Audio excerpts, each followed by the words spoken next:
بسم اللہ الرحمن الرحیم۔ السلام علیکم عزیز طلباء، امید ہے کہ آپ سب خیریت سے ہوں گے۔ پیارے بچوں، جماعت دہم مطالعہ پاکستان کے لیکچر سیریز کے سلسلے میں آپ کی خدمت میں حاضر ہوں۔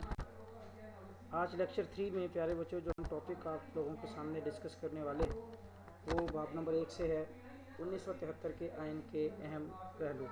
یہ امتحانی نقطہ نظر سے بہت ہی اہم سوال ہے، اور اس کے علاوہ یہ اس لیے بھی اہم ہے کہ 1973 کا آئین وہ آئین ہے جو کہ موجودہ طور پر پاکستان میں نافذ العمل ہے، اور پاکستان میں جو تمام قوانین آئین جو قانون سازی ہوتی ہے وہ اسی 73 کے آئین کو دیکھتے ہوئے کی جاتی ہے۔ اس سے جو بالا کوئی قانون نہیں بنایا جاتا۔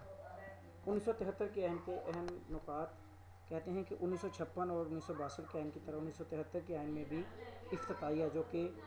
افتتاحیہ یعنی جو ہماری 1949 میں آبجیکٹیو ریزولوشن قرارداد مقاصد منظور کی گئی تھی، جس میں کہا گیا تھا کہ حاکمیت یعنی جو تمام اختیارات ہیں وہ اللہ کے پاس ہیں، تمام طاقتوں کا جو منبع ہے وہ اللہ کے پاس ہے، اور اس میں بھی 56 کے آئین میں بھی شامل کیا گیا تھا آبجیکٹیو ریزولوشن کو، 62 کے آئین میں، اسی طرح 73 کے آئین میں بھی اس کو شامل کیا گیا، اور 1985 میں ایک ترمیم کے ذریعے اسے 1973 کے آئین کا باقاعدہ حصہ بنایا گیا ہے۔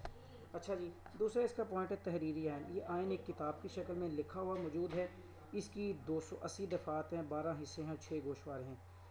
اس میں جو جیسے دفعات سے مراد یہ ہے کہ جیسے ایک بک ہے، اس میں سے چیپٹرز ہوتے ہیں، لیسن ہوتے ہیں، اور اس میں سے جو آگے چیپٹرز ہوتے ہیں، چیپٹرز کے ڈفرینٹ ٹاپکس ہوتے ہیں۔ اسی طرح دفعات ہیں، اس کے پھر 12 حصے ہیں۔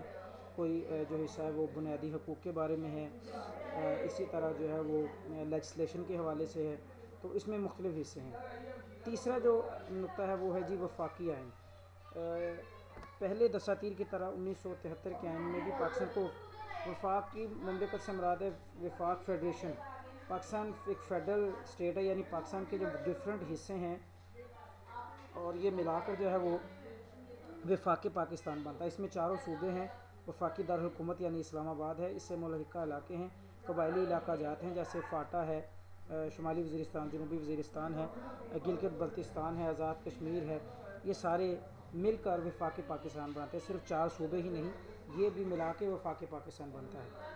پھر نیم استوار آئین، یعنی اگر اس آئین کی کوئی شق ایسی ہے جس میں کوئی تبدیلی کرنا جائے، چونکہ 1973 میں یہ آئین بنا اور آج 2020 جا رہا ہے، تو آج کی جو ضروریات ہیں، آج کے جو مسائل ہیں اس کے مطابق قانون سازی ہے، تو یہ آئین کہتا ہے کہ آپ اس میں تبدیلی کر سکتے ہیں، لیکن اس تبدیلی کے لیے کم از کم جو قومی اسمبلی ہے، نیشنل اسمبلی اور سینٹ جو کہ دوسرا ہمارا ہاؤس ہے، ٹھیک ہے، قومی اسمبلی جو ہے وہ ہمارا لوئر ہاؤس ہے، قانون سازی جہاں قانون بنائے جاتے ہیں ہمارے ملک کے قسمت کا فیصلہ کرنے کے لیے، اور سینٹ بڑا ادارہ ہے جس کو ایوان بالا کہتے ہیں۔ اس کی کم از کم 2/3 میجورٹی، 2/3 اکثریت، یعنی اگر 100 ارکان ہیں تو کم از کم ان میں سے 60 سے اوپر ارکان جو ہیں وہ اگر اس میں تبدیلی چاہیں تو ہو سکتی ہے، ادروائز نہیں ہے۔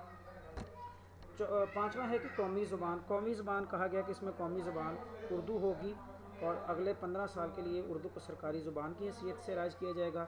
اس وقت تک انگریزی بطور قومی زبان ہی، لیکن آج تک اردو قومی زبان یا دفتری زبان نہیں بن سکی۔ چھٹا ہے اسلامی آئین۔ اس میں ملک کو جو ہے وہ اس آئین میں جو پاکستان کا سرکاری مذہب ہے وہ اسلام قرار دیا گیا، صدر بھی مسلمان لازمی ہوگا، وزیر اعظم بھی، ملک کا نام اسلامی جمہوریہ پاکستان ہوگا، ملک سے سود کا خاتمہ ہوگا، ریاست میں زکوٰۃ اور اوقاف کے نظام کو مضبوط کیا جائے گا، اور شہریوں کو اسلام کے مطابق زندگی گزارنے کے موقع فراہم کیے جائیں گے۔ خود مختار عدلیہ۔ جو عدلیہ ہے یعنی جو جوڈیشری ہے وہ آزاد ہوگی، جو اسٹیٹ کا ایک اہم کمپوننٹ ہوتا ہے جوڈیشری، یعنی عدلیہ آزاد ہوگی، جج جو ہیں وہ اپنے فیصلے کرنے میں کسی قسم کا سیاسی دباؤ نہیں محسوس کریں گے، اور اس سلسلے میں ان کو پورا تحفظ دیا جائے گا، وہ اس چیز کا خوف کیے بغیر کہ یہ سامنے والا شخص کون ہے اور کس عہدے کا مالک ہے، وہ میرٹ پر فیصلہ کریں گے، کسی قسم کے دباؤ میں نہیں آئیں گے۔ پارلیمانی عام۔ اس میں کہا گیا کہ قومی اسمبلی کی آئین جو ہے جو مدت ہے وہ آئینی مدت وہ 5 سال ہوگی، 5 سال کے بعد قومی اسمبلی تحلیل ہو جائے گی، دوبارہ الیکشن ہوں گے، اور اس کے علاوہ صدر جو ہے وہ ملک کا سربراہ ہوگا، اور حکومت کا سربراہ وزیر اعظم ہوگا۔ صدر کو قومی اسمبلی، سینٹ اور 4 صوبوں کی جو اسمبلیوں منتخب کرنے کا حق ہے۔ ٹھیک ہے. اور وزیر اعظم کا انتخاب جو ہے وہ قومی اسمبلی کی اکثریت سے عمل میں آتا ہے، یعنی جو جماعت جیتتی ہے اس جماعت کے جو ہے وہ 2/3 اگر جو ممبرز ہیں وہ زیادہ اکثریت سے وہ وزیر اعظم کو منتخب کرتے ہیں. آئین کی بالادستی، کوئی شخص اس آئین کو نہیں توڑے گا، اگر کوئی توڑے گا تو اس پر غداری کا مقدمہ چلایا جائے گا. اس کے 10واں جو اس میں پوائنٹ تھا وہ آئینی ادارے. کہا گیا کہ 1973 کے آئین کے تحت بہت سے آئینی ادارے قائم کیے گئے، جس میں قومی اقتصادی کونسل تھا، قومی مالیاتی کمیشن، اس طرح الیکشن کمیشن اور وفاقی محتسب جیسے ادارے جو ہے وہ بنائے گئے. اور یہ ادارے اپنے اپنے حدود کے اندر جو ان کو اختیارات ہے اس کے تحت یہ کام کریں گے، کیونکہ یہ آئینی ادارے ہیں. ٹھیک ہے. 2 ایوانی مقننہ، اس میں اس آئین کو 2 ایوانی مقننہ کہا جاتا ہے. اس میں جو لیجسلیچر ہے اس کے 2 حصے ہیں لیجسلیشن کے، ایک بائی کیمرل ہے، ایک ایوان والا ہے جس کو کہ سینٹ کہتے ہیں، اور ایک ایوان زیری ہے جس کو قومی اسمبلی کہتے ہیں. قومی اسمبلی کے ارکان کی تعداد 342 ہے اور جو سینٹ ہے اس کے ارکان کی تعداد 104 ہے. قومی اسمبلی کے جو ارکان ہیں اس میں سے صوبوں، جتنے صوبے کی آبادی زیادہ اس حساب سے اس کو نمائندگی دیجیے گئے. سب سے زیادہ پنجاب، پھر سندھ، پھر کے پی کے، اور سب سے جو کم ہے وہ بلوچستان کے، چونکہ ان کی آبادی بھی کم ہے. اور پارلی جو ہم اگر اس کی سینٹ کی بات کرتے ہیں تو اس میں سب کے ارکان برابر ہیں. پارلیمنٹ کے ارکان، اگر ہم قومی اسمبلی کے ارکان کی بات کرتے ہیں تو وہ 5 سال ان کی مدت ہے، اور سینٹ کے ارکان 3 سال کے لیے ہوتے ہیں. 3 سال کے بعد ارکان جو ہے وہ ویسے 6 سال مدت ہوتی ہے، ارکان ختم ہو جاتے ہیں، اور اگلے ارکان پھر الیکشن ہوتے ہیں یعنی اگلے 3 سال کے بعد وہ جو ممبرز ہوتے ہیں ختم ہوتے ہیں، ایکسپائرڈ ہوتے ہیں، وہ نئے اس کی جگہ ممبر آ جاتے ہیں. اور آخری اس کا پوائنٹ جو ہے، اس طرح ٹوٹل اس کی تعداد پارلیمنٹ کی 446 ہے. آخری پوائنٹ جو ہے وہ ہے بنیادی حقوق. اس آئین میں کہا گیا کہ شہریوں کے جو بنیادی حقوق ہیں جو ان کو